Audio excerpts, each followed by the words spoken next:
자, 이거는 자, 화면 공간이 영상 공간이 좀 부족해서 2부로 나눴습니다. 요거는 생강인데 M자형이 잘 들어와 있어요. 요게 이제 그 생강이 밭자리를 차려서 가다 보니까 생강이 많이 있었는데 뭐 아무것도 없어요. 가져올 게. 그래서 자세히 봤더니 이거 딱 하나 있어요. 아니, 두 개가 있어요. 또 하나 있을 텐데. 두 개가 있어요.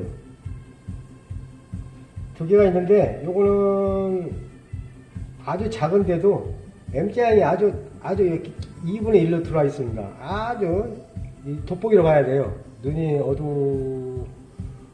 눈이 밝은 분도 잘 안 보일 것 같아. 그래서 이런 돋보기로 이렇게 한번 보셔야 됩니다. 이 돋보기 없으면 요즘에 카메라 그렇잖아요. 휴대폰으로 찍어서 확대를 해보시면 M자형이 한 2분의 1 정도 들어와 있습니다. 아주 이것도 그냥 이렇게 보면 모르겠죠. 아주 작으니까 이 정도 땅에 묻혀 있으니까 모르죠. 그래서 이런 거는 자세히 봐야 돼요. 마음에 드는 난초가 없을 경우에 그 개 중에서도 가능성이 있는 거를 보려면 자세히 보시면 M자형을 갖춘 난초 생강 유무가 있습니다. 없을 수도 있고요. 뭐 한 개 정도는 남아 있다고 생각을 해요. 그래도 뭐 없으면 별 수 없는 거지만 그래서 가져온 거거든요. M자형 생강 큰 거 있었는데 띠에서 묻어놓고 뿌리가 났기 때문에 요것도 생강은 띄어놨습니다. 여기 보이시죠? 띄어놨어요. 이 뿌리가 한 1cm 정도 나왔습니다. 띄어놨습니다. 띄어서 다시 묻어주고 가져온 경우고요. M자형 때문에 가져온 겁니다. 풀 속에 이 정도 2cm 정도 올라왔는데 모르고 여러분들이 받고 다니는 경우가 많아요. 그래서 이 산에 가시면 함부로 막 발을 막 받고 다니느라 화죽거리고 다니느라 이래서는 안 돼요. 아주 귀한 생명이거든요.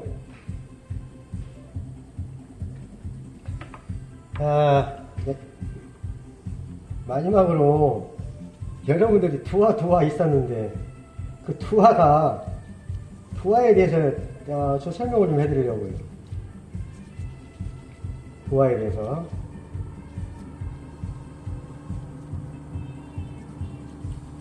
자, 아까와 똑같이 이렇게 씻어줍니다. 씻어주고 불순물 흙은 다 썰으시고 요즘 생강 남아있죠? 생강. 요거는 뿌리가 크면서 영양분을 싹 빨아서 유묘 쪽으로 난초 쪽으로 다 올라갔습니다. 요 영양분을 싹 빨아 올라가고 자연히 이제 없어지는 빈 껍데기만 남는 거시기가 똑같죠. 뭐 부모가 자식 낳아서 키워서 부모는 늙고 병들고 힘도 없고 뼈만 남고 가족만 남잖아요. 마찬가지예요. 부모는 뼈만 남습니다. 이렇게 수채관만 남아요. 이게 똑같아요. 인생이나 뭐 사람이나 뭐 식물이나 살아가는 생태계를 자세히 살펴보면 똑같습니다. 식물도 똑같고 사람도 똑같고 단지 말 못하는 식물이라는 것 뿐이지.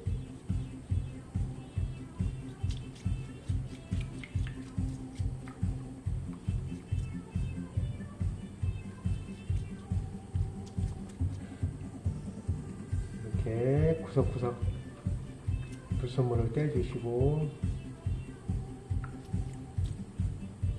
뿌리를 모아서 손으로 이렇게 모아서 이렇게 싹싹 씻어줍니다. 이렇게 사람도 안 씻으면 가렵고 하잖아요. 마찬가지죠. 난초도 깨끗하게 씻어줘야 개운하겠지. 자, 이렇게 해서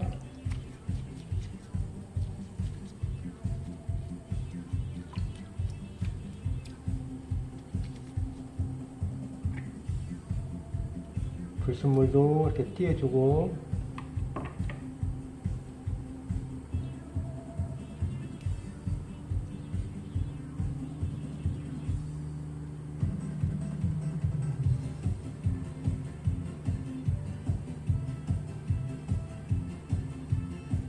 아우, 신호도 하나 올라왔네. 신호 또 하나 올렸네. 자, 요거 발전성 때문에 가져온 거예요. 발전성. 어떻게 발전했는지, 왜 3대, 4대에 가서 한번 기다려보라는 얘기인지.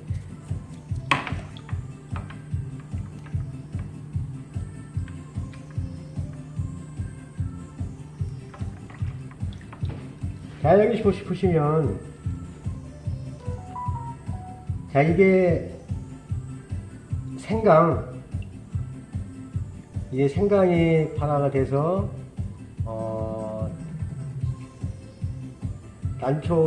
난초를, 이렇게 자라게 만든 겁니다. 그래서 이게 모촉이 생강이 자라면서 생강 영양분을 싹 빨아먹고 모촉이 자랐는데, 산채 시에는 고사하고 없습니다. 그 다음에 또 2대에 가서 자식을 두었는데, 자식도 고사를 했어요. 근데 이 자식이, 이 0.5mm 정도 되는 이 자식이, 듬짐한 손주를 또, 낳았죠. 근데 여기까지는 토끼가 맛있게 먹어버렸어요. 이거는 먹어버렸는데, 다음 세대가 중요합니다.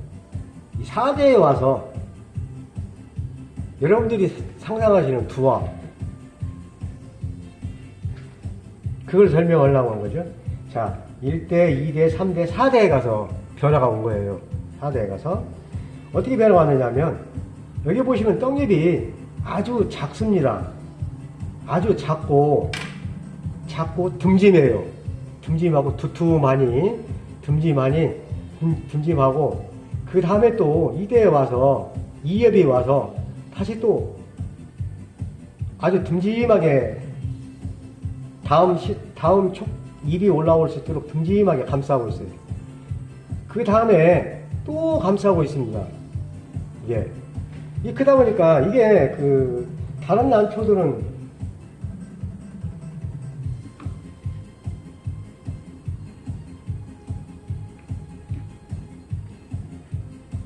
이렇게 보면 떡잎이 깁니다. 이렇게 길어. 이게 떡잎인데, 이 떡잎이 길고 짬냐에 따라서 난초 크기가 달라지고,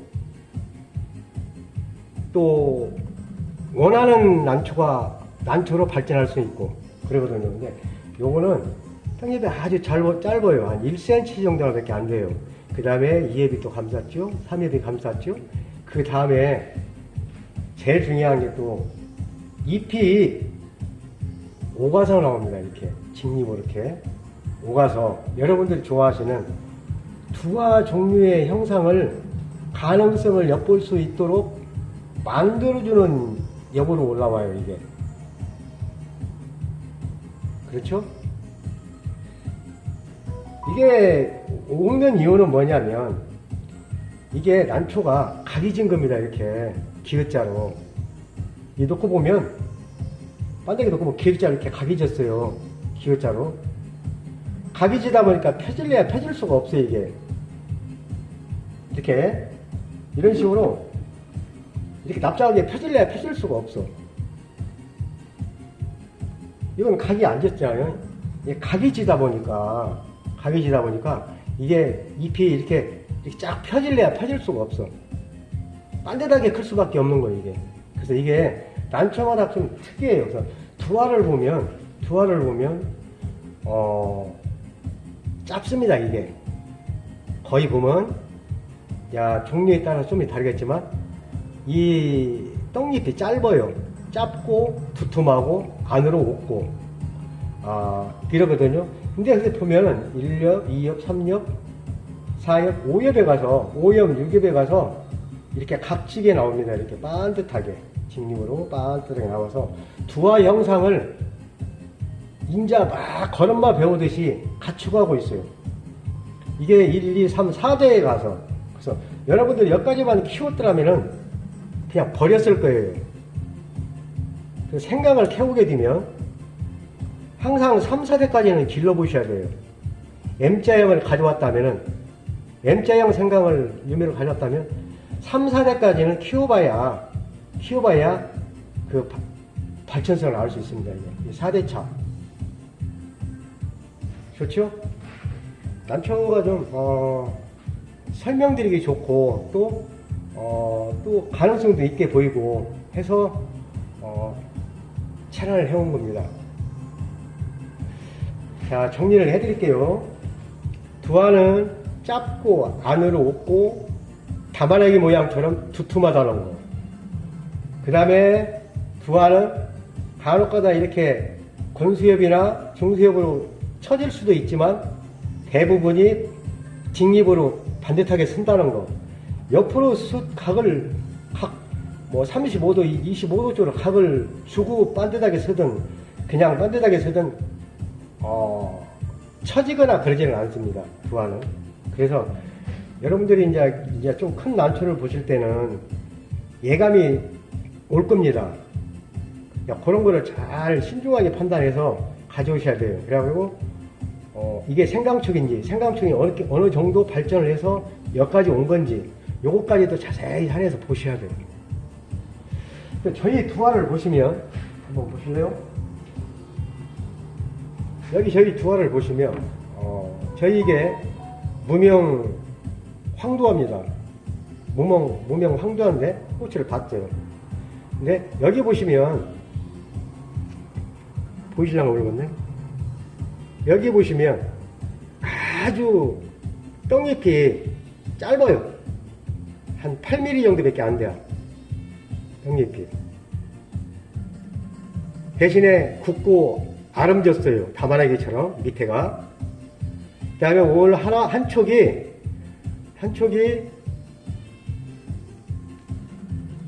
세 촉을 받았습니다. 한 촉, 두 촉, 세 촉. 자, 예쁘죠?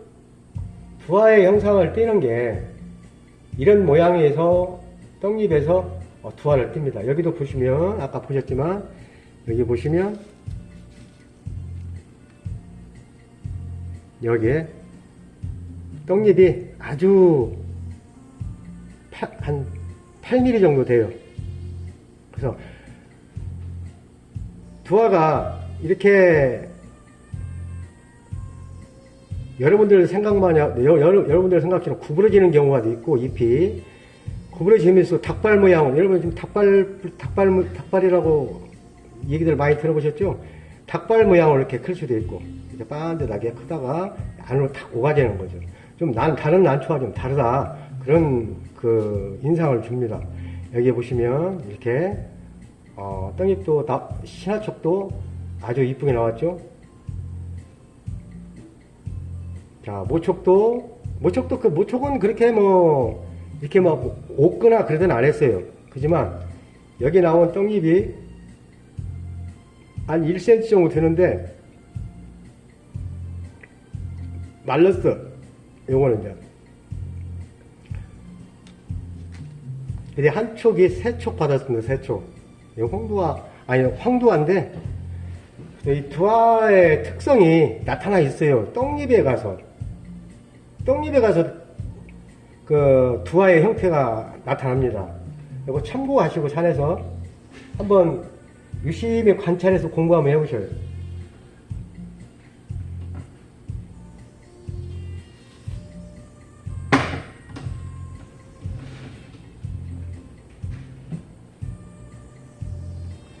그래서 제가 이걸 가져온 겁니다. 이게.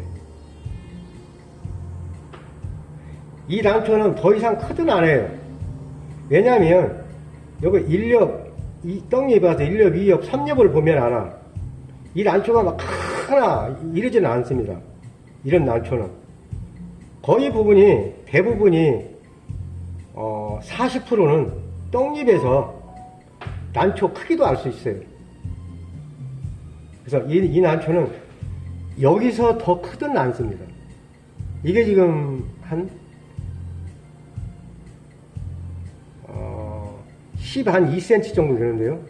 12cm 정도 되는데 여기서 더 이상 크든 안 해요. 번지기만 하겠죠. 더 이상은 또 어떻게 다음 5대차에 가서는 어떻게 변해서 또 나올지, 고정이 될지 고정이 안 될지. 고정이 된다면 이 모양 그대로 올라옵니다.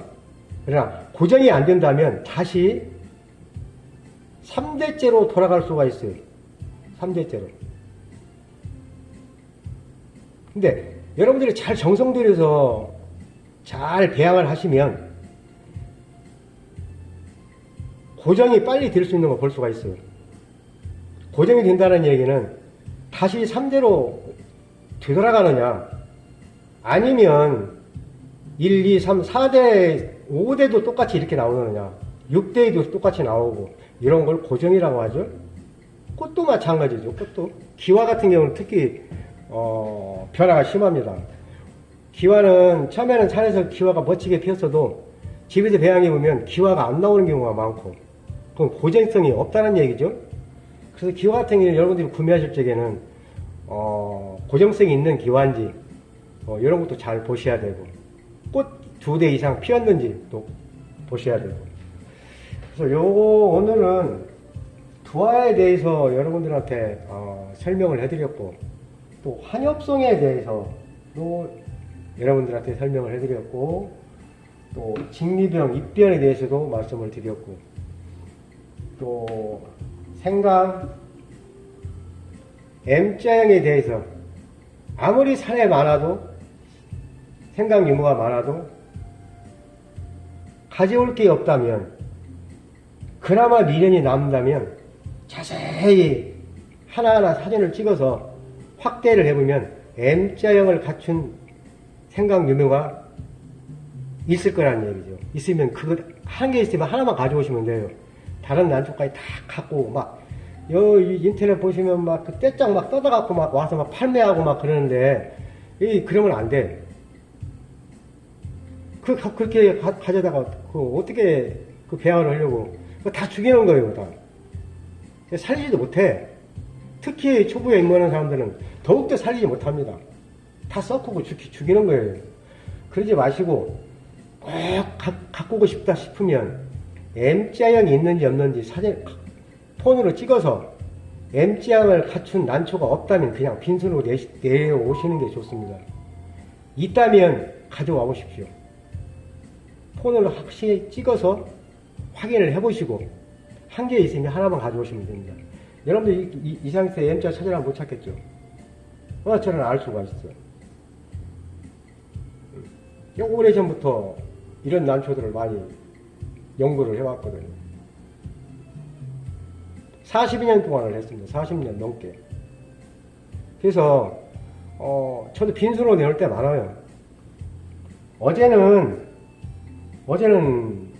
산을 찍어서 갔는데 우연치 않게 이런 보초나들이 형태를, 조금 가능성 있는 형태를 갖춰주어서 가져온 겁니다. 그래서 여러분들한테 이제 막 단계에 입문하신 초보분들한테 조금이나마 도움이 될 수 있도록, 가급적이면 산지를 훼손하지 않고 거기서도 좀 구분해서 가져올 수 있는, 그래서 배양해 볼 수 있는, 이런 것들을 참고가 될 만한 사항들을 말씀드리기 위해서 좀 자료가 좋은 것 같아요. 여러분들한테. 그래서 만약에 요거는 아까 말씀드렸지만 요거는 제가 오래도록 키울 겁니다. 오래도록 보충화로서 오래도록 그냥 봄에 무슨 꽃이 피든 간에 꽃이 피면서 그냥 이런 난초도 생강 때 캐왔는데 보충화일지언정 참 그렇다. 남들이 좀 감동할 수 있는 어떤 그런 난초라고 봐요. 부추나라도. 그래서 이건 오래대로 키울 거예요, 제가. 그리고 제가 여러분들이 좀 관심 갖는 거는 지금 아마 이 두화일 건데, 마지막으로 두화 말씀드리면, 떡잎이 짧다는 거, 둥글다는 거, 안으로 오갔다는 거, 대신에 받쳐주는 단계가 이런 식으로 많이 쓸수록 좋다는 거예요. 짧다는 얘기거든, 이게. 그래서 이런 난초도를 두화목을 찾으신다면 이런 난초들을 보고 구매를 하셔도 좋고 체란을 해서도 좋고. 여러분들 보면은 남 판매하시는 분 보면은 뭐 이런 걸 뭐 막 환엽인에 해서 팔고, 약간 끝에 이렇게 오갔다기 해서 이렇게 각졌다기 해서 입변이라고 두화변 입변이라 해서 팔고 하시는데, 구매를 안 하시면 됩니다. 그 두화 아니에요. 그리고 두화라고 칭한다면 밭자리에 경험 많고 오랜 경험을 통해서 배양하신 분들, 이런 분들이 두화변이다 라고 한다면 믿을 수가 있습니다. 그렇지만 그 이하로는 믿어서는 안 되고 체란을 해서도 안 되고, 키워봐야 물값 나가고 약값 나가고 배양값 나가고 시간 낭비하고 고생만 죽실나게 하는 겁니다. 그래서 항상 경험 많은 지인분들한테 자문을 받아서 자존심 다 버리고, 자존심 버리고 자문을 받아서 체란도 하시고 난공부도 하시고. 그리고 끝으로 여러분들이 이제 젊은 분들은 산행 하실 때 산에 가기 바쁘신데, 그러지 말고 직장 다니신 분이나 집에서 계시는 분이나 농사를 짓는 분이나 이런 분들은 아내의 일을 최대한의 바쁜 가운데서도 아내의 일을 최대한의 도와주시고, 빨래도 개주고 세탁기도 돌려주고 또 집안 청소도 좀 해주고, 산에 가려면 미리미리 청소도 해주고, 또 아내가 힘들어하는 거 있으면 좀 치워주고, 또 최대한의 아내한테 서비스를 해주고 산에 가는 방법으로 하시면 아내도 많은 협조를 할 겁니다. 근데 산에만 간다고 그냥 무조건 이것저것 다 팽개치고 가시면 여러분들 기다리는 난처는 하나도 없습니다. 기초가 안 되고 공부가 안 돼 있고 마음 자세가 안 돼 있으면 산에 가봐야 아무것도 없어요. 자, 오늘은 여기까지 마치겠습니다.